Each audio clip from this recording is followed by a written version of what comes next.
Hello students, myself Dr. A. Singh from G&R Institute of Management and Technology, Malaysia.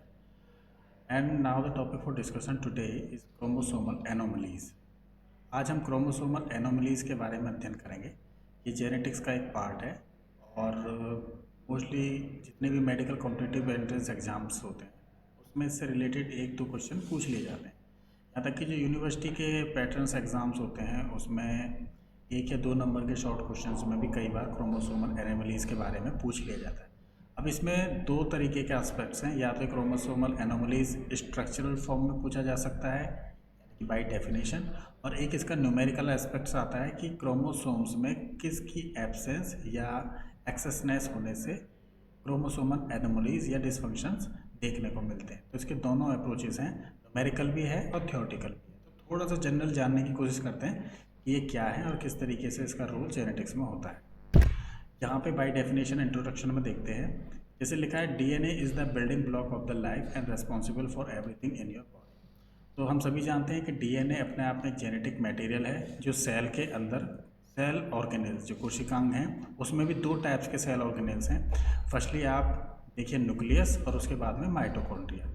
तो इससे पहले की भी जब हमने स्लाइड डिस्कस की थी तो पिछली वीडियो में हमने देखा था कि जिस तरीके से एक सेल फॉर्मेशन होती है तो सेल के अंदर जो इम्पोर्टेंट पार्ट्स है वो उसका न्यूक्लियस है। यानी न्यूक्लियस एक ऐसा पार्ट है जो पूरी सेल को कंट्रोल करने का काम करता है, जिसको हम कैपिटल एन की मदद से रिप्रेजेंट या डिनोट करते हैं।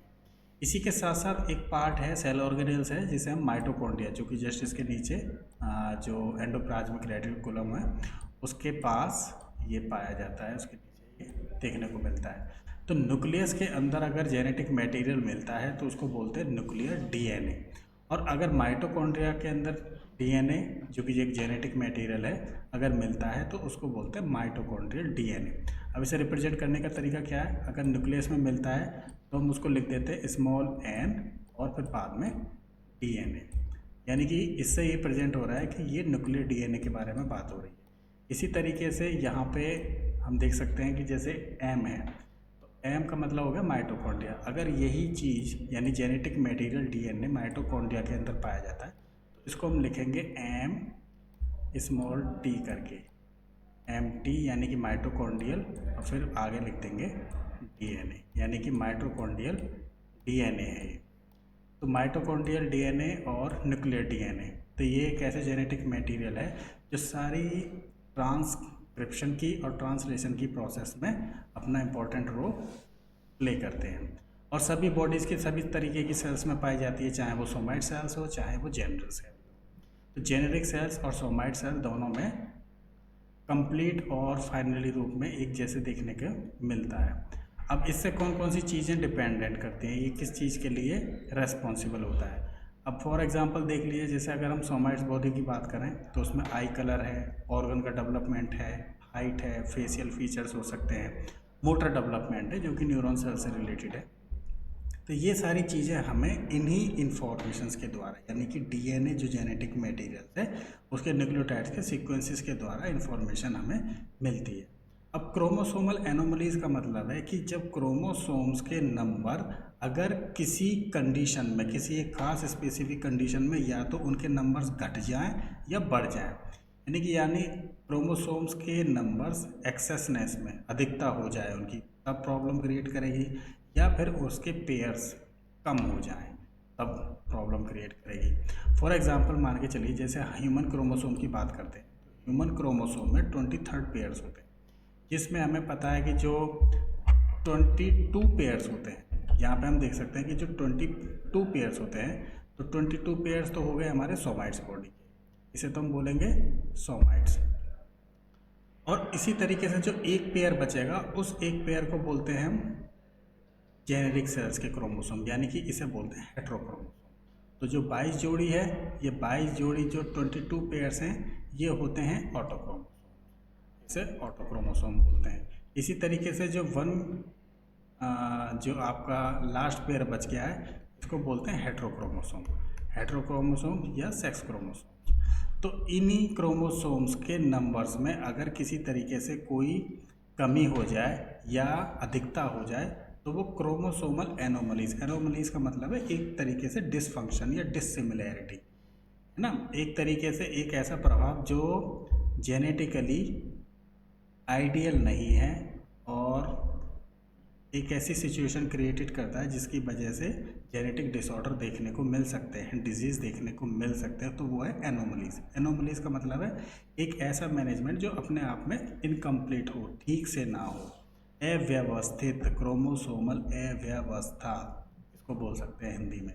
तो क्रोमोसोमल अव्यवस्था यानी कि उनके बीच का जो संगठन है वो कंप्लीट नहीं होता, ठीक तरीके से उपचारित नहीं होता, वह है एनोमलीज यानी गड़बड़ी। तो ये गड़बड़ी कैसे होगी, या तो क्रोमोसोम्स के नंबर बढ़ जाए या क्रोमोसोम्स के नंबर घट जाए। अब जैसे कि हम देखें कि अगर हम ह्यूमन क्रोमोसोम की ही बात करें तो ह्यूमन क्रोमोसोम में जैसे मान लीजिए यहाँ पे 22 पेयर्स हैं, तो 22 पेयर्स अगर हैं ऑटोसोम, और इसी तरीके से जो एक पेयर है वो एक पेयर लास्ट का बच जाता है, उसे बोलते हैं हेटेरोक्रोमोसोम या सेक्स क्रोमोसोम। इसी को सेक्स क्रोमोसोम्स के रूप में भी हम देखते हैं। तो 22 पेयर जो हैं वो बॉडी की सोमैट सेल्स के लिए रेस्पॉन्सिबल हैं, और जो एक पेयर बचता है वो हेटेरोक्रोमोसोम्स या सेक्स क्रोमोसोम्स के लिए रेस्पॉन्सिबल है। अब किसी तरीके से 22 क्रोमोसोम्स रह जाएं और लास्ट का एक पेयर कम हो जाए, यानी एब्सेंस ऑफ वन पेयर हो जाए, तो इसका मतलब होगा कि क्रोमोसोमल एनोमलीज की तरफ इशारा करेगा। और इसी तरीके से अगर इसमें एक क्रोमोसोम बढ़ जाए तो वो एक बढ़े हुए क्रोमोसोम्स को रिप्रेजेंट करेगा, यानी कि जो 23rd पेयर है हमारे, वो 23rd पेयर क्रोमोसोम ना होकर के या तो हो जाए आगे चल के 22 या 21, 22 हो जाए, यहाँ पे थोड़ा सा प्रॉब्लम है, 22 हो जाए या 21 रह जाए, तब भी प्रॉब्लम हो जाएगी। और अगर ये बढ़ जाता है बाय द वे, ये 24 या 25, 26 हो जाता है, तब भी प्रॉब्लम होगी। तो इस तरीके से जो प्रॉब्लम क्रिएट होगी वो होगी क्रोमोसोमल एनोमलीज। अब इसी एनोमलीज के अंदर हमें डिसऑर्डर और म्यूटेशंस देखने को मिलते हैं। इसका मतलब जो सेल डिवीज़न होगा, सेल डिवीज़न में हमें प्रॉपर फंक्शन नहीं मिल पाएगा, जो प्रोटीन सिंथेसिस की प्रोसेस है वो भी ब्लॉक हो जाएगी, और साथ ही साथ जो भी हमारा जीन एक्सप्रेशन का रोल है वो इनकम्प्लीट सिचुएशन में होगा। तो प्रूफ रीडिंग के दौरान ऐसी कई डिसिमिलैरिटीज़ होगी जो आगे चल के म्यूटेशन का या डिसऑर्डर का कारण बनेगा, जो आगे चल के जेनेटिकल डिजीज़ कॉज करेंगे। अब देखते हैं, anomalies occurs while baby is developing in their mother's womb and an error takes place during cell division. यानी मान लीजिए कोई नवजात बच्चा है या शिशु है जो अभी वोम के अंदर, मदर वोम के अंदर अभी डेवलपिंग कंडीशन में है, तो टिपिकली अगर उसके अंदर क्रोमोसोमल एनोमलीज होती है तो जो 23rd पेयर्स है उसमें से हो सकता है 46 क्रोमोसोम्स में से या तो कोई कम हो जाए या ज़्यादा हो जाए। कम और ज़्यादा होने का जो रीज़न है वो ये हो सकता है कि स्पर्म सेल्स जो हैं या एग सेल्स हैं, उन दोनों के बीच फ्यूजन के दौरान कुछ ना कुछ एक ऐसी सिचुएशन आ जाए या कुछ ऐसी कंडीशन क्रिएट हो जिससे कि दोनों के बीच का जो हाफ नंबर क्रोमोसोम्स का डिवाइडेशन है वो ना हो पाए, किसी तरीके से वो डिस्टर्ब हो जाए। फॉर एग्जाम्पल, एग हैं और स्पर्म सेल है, तो 23rd पेयर्स एग से और 23rd पेयर्स स्पर्म से आने चाहिए नॉर्मली जो रिसीव करते हैं। अगर इन दोनों के बीच में कोई डिसफंक्शन हो जाए, दोनों किसी तरीके से ना पहुंच पाए जायगोट में, तब वो क्रोमोसोमल एनोमलीज का कारण बनता है। तो इस तरीके की कई तरीके की क्रोमोसोमल एनोमलीज हो सकती है, जो न्यूमेरिकल भी हो सकती है और स्ट्रक्चरल एनोमलीज भी हो सकती है। न्यूमेरिकल एनोमलीज में जैसे न्यूमेरिकल एबनॉर्मेलिटीज़ पाई जाती है जब कोई क्रोमोसोम मिसिंग हो जाए फ्रॉम ए पेयर, यानी कि किसी एक जोड़े से अगर वो कम हो जाता है तो वहाँ पे हमें इस तरीके की डिसफॉर्मेलिटीज़ देखने को मिलती है। अगर मान लीजिए 2 क्रोमोसोम्स हैं एक पेयर में, ठीक है, तब तो नॉर्मल कंडीशन होगी, लेकिन अगर एक पेयर में 2 से ज़्यादा हो जाए तब वो कंडीशन होगी ट्राइसोमी की। इसी तरीके से जो डिसऑर्डर्स हैं वो आगे चल के फॉलो होते रहेंगे। तो कंडीशन ये बैठती है कि ट्राइसोमी कब होगी, मोनोसोमी कम होगी या टेट्रासोमी कम होगी। तो अगर किसी पेयर में अगर क्रोमोसोम्स नंबर जुड़ते चले जाएं या घटते चले जाएं तो पेयर से कम या ज़्यादा होने पर वो एनोमलीज को शो करेंगे, जो कि स्ट्रक्चरल है, काउंटेबल है, काउंट की जा सकती है। इसका जैसे उदाहरण देखें, डाउन सिंड्रोम है तो ये ट्राइसोमी का उदाहरण है। इसमें 21 टोटल क्रोमोसोम्स होते हैं, तो ये जब पाया जाएगा जब एक्स्ट्रा फुल या पार्शियल 21st क्रोमोसोम जो होता है वो उसमें ऐड हो जाए, है ना। 21st क्रोमोसोम है वो पार्शियली रूप से उसमें ऐड हो जाए तो वो क्या कारण करता है, मेंटल डेवलपमेंट को आल्टर करता है। अगर इस तरीके की ट्राइसोमी हमें देखने को मिल जाए तो जो बच्चा होगा, जो भी उसका सब्जेक्ट है, वो मेंटल डेवलपमेंट में कहीं ना कहीं दुष्प्रभाव शो करेगा, यानी कि उसका जो मेंटल डेवलपमेंट ठीक तरीके से नहीं हो पाएगा।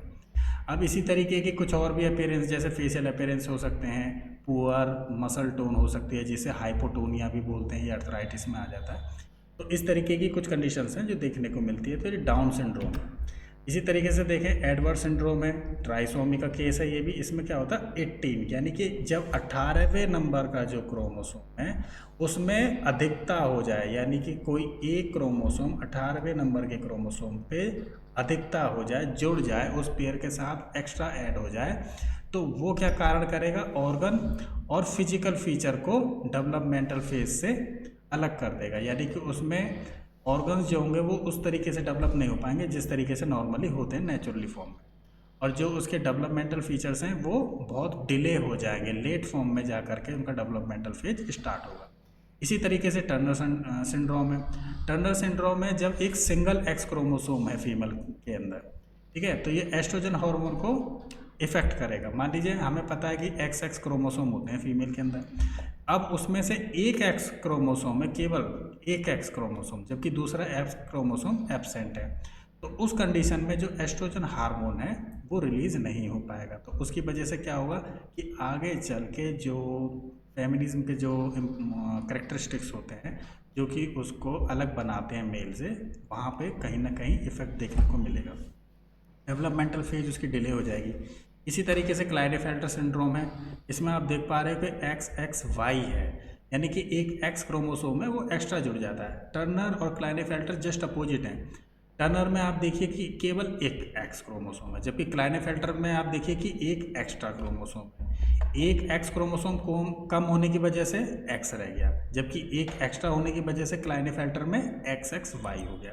तो इस तरीके की जो कंडीशन है वो दोनों अपोजिट है। टर्नर और क्लाइनेफेल्टर में आप याद करने के लिए कर सकते हो कि एक X कम हो जाए तो टर्नर है, और एक अगर बढ़ जाए तो वो क्लाइनेफेल्टर यानी XXY है। तो अगर मेल में, यहाँ कंडीशन क्या है कि ये फीमेल के केस में है, जबकि क्लाइनेफेल्टर मेल्स के केस में। तो इस तरीके का जो अगर इफेक्ट है वो हार्मोनल इफेक्ट है। फीमेल में तो हार्मोनल इफेक्ट पड़ेगा एस्ट्रोजन, और जो मेल में हार्मोनल इफेक्ट है वो है टेस्टोस्टेरोन का, यानी कि दोनों ही अपने अपने जेंडर को रिप्रेजेंट करते हैं। उनकी जो हार्मोनल पोजीशन है वो कम हो जाएगी। तो जब सीक्रेशन कम होगा तो सीधी सी बात है डेवलपमेंटल फेज रुक जाएगी और आगे चल के प्रॉब्लम होगी। अब स्ट्रक्चरल एनोमलीज में कुछ 3-4 पॉइंट्स हैं, उसको जल्दी से देख लेते हैं। Structural abnormalities include missing section और डुप्लीकेशन ऑफ क्रोमोसोम। इसी तरीके से transfers translocations occurs when sections move to another chromosome. Transfer जो है वो ट्रांसलोकेशन की फॉर्म में मिलेगा जब ऐसे सेक्शन किसी दूसरे क्रोमोसोम पे मूव कर जाते हैं, चले जाते हैं। इन्वर्जन का भी केस देखने को मिल सकता है जब क्रोमोसोम्स टूट जाते हैं या किसी तरीके से दूसरे साइड पे जाकर के रीअटैच हो जाते हैं, यानी कि टूटे और टूटने के बाद जो उसके फ्रेगमेंट्स हैं ऊपर या नीचे जाकर के दूसरे क्रोमोसोम्स पे जुड़ जाते हैं, तो वहाँ पे इन्वर्जन का केस देखने को मिलता है। इसी तरीके से अगर रिंग फॉर्म बनती है, क्रोमोसोम सेक्शन अगर टूट जाते हैं और बनने के बाद सेपरेट सर्कल बना लेते हैं, तो वहाँ पे अगर रिंग्स बनती है तो वो मटेरियल का तो लॉस नहीं होगा, लेकिन आगे चल के वो भी डिसफंक्शन को शो करेगी। ऐसा क्रोमोसोम अपने आप को कम्प्लीटली रिप्रेजेंट नहीं कर पाता, जो उसके फंक्शंस होते हैं वो डिसफंक्शंस में चेंज हो जाते हैं। मल्टीपल ऑर्गेनिज्म का जो फैक्टर्स होता है वहाँ पे काम नहीं कर पाता।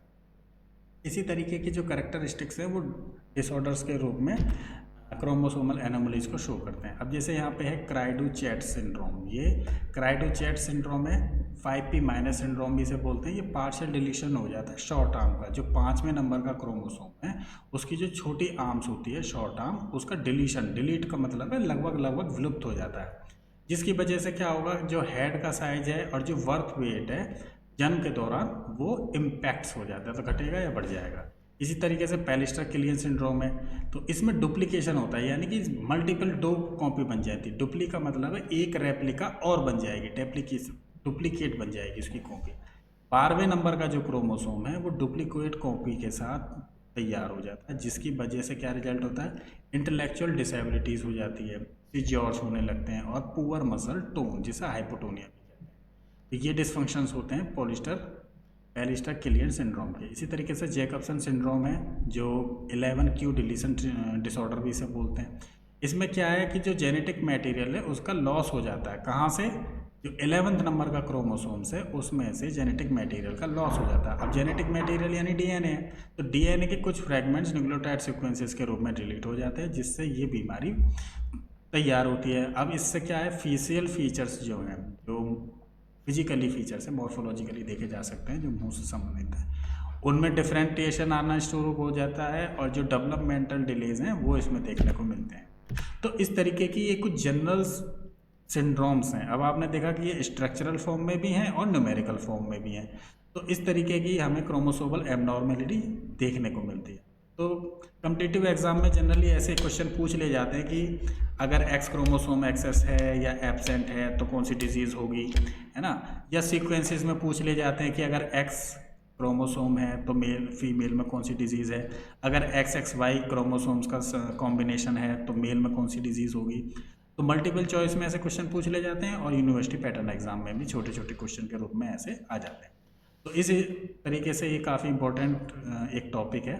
तो आप लोग इसको आराम से ध्यान से पढ़ें और जानने की कोशिश करें, क्योंकि छोटे छोटे क्वेश्चन ऐसे इसमें से पूछ ले जाते हैं। तो आगे के टॉपिक में कोई दूसरा हम टॉपिक कवर करेंगे। Thank you.